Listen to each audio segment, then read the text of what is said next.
Musabaqah Tilawatil Quran atau MTQ akan dilaksanakan pada bulan November 2021 mendatang di Kabupaten Sintang.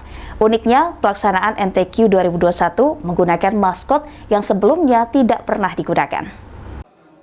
Secara virtual, Gubernur Kalimantan Barat Sutarmiji membuka secara resmi pelaksanaan Musabaqah Tilawatil Quran atau MTQ ke-24 di Kabupaten Sintang. Dengan tema aktualisasi nilai-nilai universal Al-Quran dalam bingkai kehidupan yang religi, rukun, dan damai. Rencananya pelaksanaan MTQ ini akan dilaksanakan pada dua lokasi, yakni di Kota Pontianak tanggal 16 hingga 20 November dan pembukaan serta penutupan di Kabupaten Sintang dari tanggal 24 hingga 30 November 2021. Meski di tengah pandemi COVID-19, Sutarmiji meminta agar pelaksanaan MTQ lebih banyak difokuskan di Kabupaten Sintang, sehingga peserta hanya berada di satu lokasi saja. Selain itu, semua peserta termasuk ofisialnya harus sudah di swab PCR dan diberikan vaksinasi untuk mencegah penularan virus COVID-19. Pelaksanaan MTQ 2021 menggunakan maskot yang baru pertama kalinya digunakan, karena sebelumnya pelaksanaan MTQ tidak pernah menggunakan maskot suatu daerah, yaitu entuyut atau dikenal bunga kantong semar. Sebagian dilaksanakan di Pontianak, sebagian di sana. Nah, kalau saya lebih banyak di sana gitu, harus lebih banyak di Sintangnya. Cuma ketika yang penting pembukaan dan penutupan. Pembukaannya ya, mereka masing-masing berada di tempat kegiatan. Misal di masjid ini, di daerah ini, daerah. Nah, di situ nanti ketika pembukaan dihubungkan secara virtual. Jadi yang ada di lokasi pembukaan tidak banyak, ya, tidak ramai, dia berada di tempat-tempat itu, ya, supaya menyebar. Tanggal 16 sampai 20 itu adalah kegiatan lomba di Pontianak, adalah meliputi ada yang virtual, kemudian ada yang faktual, yaitu adalah 3 cabang, Fahmil Quran, Syahril Quran, sama Khatil Quran. Itu adalah tulisan indah. Kemudian yang nanti di Sintang kita mulai insya Allah tanggal 24 malam kita akan mulai pembukaan.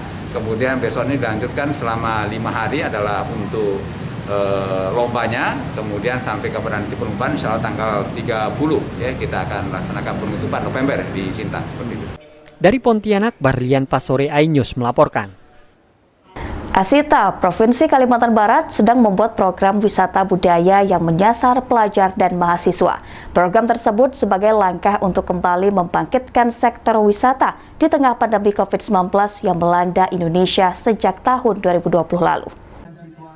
Program wisata budaya ini sebagai upaya untuk mengenalkan kepada para pelajar dan mahasiswa tentang asal-usul budaya di Provinsi Kalimantan Barat, khususnya Kota Pontianak, seperti Istana Kadriah cerita awalnya, dan siapa saja sultan yang pernah memimpin Kota Pontianak hingga saat ini. Pastinya peserta yang mengikuti program wisata dengan jumlah yang terbatas, tujuannya untuk menghindari kerumunan yang bersifat massal. Dengan adanya program wisata budaya terbatas, akan mengembalikan sektor pariwisata, khususnya di Kota Pontianak yang terpuruk. Cara ini juga diharapkan untuk merangsang masyarakat kembali berwisata. Kota Pontianak khususnya di keraton itu seperti program makan bareng sultan gitu ya, keliling di area-area Sungai Kapuas, menelusuri Sungai Kapuas agar mereka bisa, para pelajar itu bisa mengenal langsung bagaimana Kesultanan Pontianak itu terjadi gitu, dan mengenal langsung siapa Sultan Pontianak gitu. Nah, itu saya masuk dalam program Asita yang kita kembangkan saat ini gitu, untuk pelajar khususnya. Pandemi diharapkan bisa cepat berlalu. Untuk itu masyarakat diminta tidak lengah dan tetap disiplin menerapkan protokol kesehatan. Dari Pontianak, Uun Yuniar iNews melaporkan. Pemirsa, informasi tadi sekaligus penutup perjumpaan kita pada hari ini di iNews Kalbar. Saya Esti Widiasari dan seluruh kerabat kerja bertugas pamit undur diri. Terima kasih atas kebersamaan Anda, selamat melanjutkan aktivitas Anda dan sampai jumpa.